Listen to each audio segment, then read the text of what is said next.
कश्मीर की बात करूंगा मान्यवर।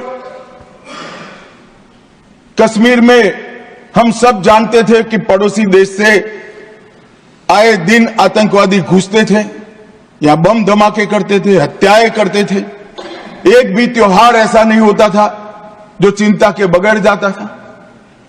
और केंद्र सरकारों का रवैया लचीला होता था, चुप्पी साध जाते थे, बोलने में डर लगता था, कोई दुविधा भी थी, शायद वोट बैंक का भी डर था। नरेंद्र मोदी जी के आने के बाद आतंकवाद के खिलाफ जीरो टॉलरेंस की नीति प्रधानमंत्री की ने। हमारे आने के बाद भी हमले हुए, उरी पर हुआ, पुलवामा पर हुआ। पहले हमले होते थे, कुछ नहीं होता था, कोई कुछ नहीं बोलता था, जवाब नहीं दिए जाते थे और लोग भूल जाते थे। दिल्ली के अखबारों में कोने में कहीं छपता था 60 लोग शहीद हो गए, मारे गए, बम धमाका हुआ, मगर कोई संवेदना तक समाप्त हो जाए वहां तक चीजें लिंगरिंग रहती गई, लिंगरिंग रहती गई, लिंगरिंग रहती। मोदी जी के आने के बाद उरी और पुलवामा में हमला हुआ। 10 ही दिन में पाकिस्तान के घर में घुसकर सर्जिकल स्ट्राइक और एयर स्ट्राइक कर जवाब दिया।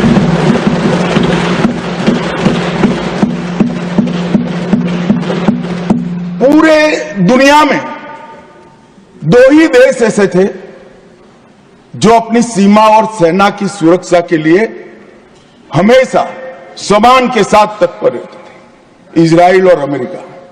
वो 2 देशों की सूची में मेरे महान भारत का नाम जोड़ने का काम नरेंद्र मोदी, और वहीं से शुरू हुई आतंकवाद के खिलाफ जीरो टॉलरेंस की नीति। मान्यवर, हम सब जानते हैं धारा 370 कश्मीर के अलगाववाद का मूल था। हम भी कभी अलग हो सकते हैं, तो ये भाव के बीच धारा 370 के अंदर डाले गए थे। मगर हमारे संविधान निर्माताओं का भी मैं बहुत मनपूर्वक धन्यवाद करना चाहता हूं, बड़े दूरदर्शी थे। उन्होंने इसको टेम्पररी बनाया था और धारा 370 को हटाने का बीज भी धारा 370 में ही डाल दिया गया। मगर राजनीतिक मजबूरी, वोट बैंक की पॉलिटिक्स, हमारे पुरखों ने धारा 370 डाली है, हम नहीं हटाएंगे, ऐसी जिद धारा 370 को लेकर चलती रही, कई सालों तक चली। और मान्यवर, यही सदन में 5 अगस्त 2019 में मोदी जी ने धारा 370 को समाप्त।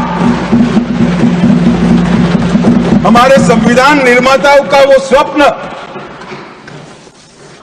कि एक देश में 2 प्रधान, 2 विधान, 2 निशान नहीं होंगे, कैसे हो सकता है? देश में एक ही प्रधानमंत्री हो सकता है, देश का एक ही संविधान हो सकता है और देश का झंडा भी एक हो सकता है। कैसे एक देश में 2 विधान, 2 प्रधान, 2 निशान हो सकते? मगर चलाए गए, सालों तक चलाए गए और 5 और 6 अगस्त 2019 को इस देश में एक विधान, एक प्रधान और एक निशान का नया दौर, और वहीं से शुरू हुआ कश्मीर को हमेशा के लिए भारत के साथ एकरूप करने की प्रक्रिया। सबसे पहले डोगरी, हिंदी और उर्दू को राज्य की भाषा का स्टेटस दिया गया। मान्यवर, भ्रष्टाचार रोकने के लिए कोई एंटी करप्शन ब्यूरो की वहां रचना ही नहीं थी, क्योंकि रोकना ही नहीं चाहते थे। इतने सालों के बाद एंटी करप्शन ब्यूरो वहां बना। देश के सारे कानून वहां स्वीकार कर लिए गए, चाहे महिलाओं के अधिकार का हो, दलितों के अधिकार का हो, आदिवासियों के अधिकार का हो, बच्चों के अधिकार का हो, ये सारे कानून वहां स्वीकार कर लिए गए। पठानकोट से एक नाका परमिट रखी गई थी, एक भाव खड़ा करने के लिए कि देश के हिस्से में आप नहीं जा रहे हो, पठानकोट की नाका परमिट को नरेंद्र मोदी जी ने समाप्त कर दिया और नया दौर शुरू हुआ लोकतंत्र का, खुशहाली का, विकास का। आज ये कहते हैं क्या परिवर्तन आया है? मैं ध्यान से सुन रहा था, धैर्य न रहे ऐसे उकसाते थे, मगर मैं जवाब जरूर दूंगा। क्या परिवर्तन आया था सुन लीजिए। 33 साल से आपके शासन में रात्रि के सिनेमा हॉल नहीं खुलते थे, सिनेमा हॉल ही नहीं खुलते थे हमारे शासन में। वहां 34 साल से मरहूम के जुलूस का, ताजिया का परमिशन नहीं था, हमारे समय में दिया गया। G20 की बैठक में दुनिया भर के डिप्लोमेट्स वहां शांति से गए, कश्मीर की संस्कृति, संगीत, खाना और कश्मीर की खूबसूरती को एंजॉय कर वो अपने अपने देश में वापिस गए। माननीय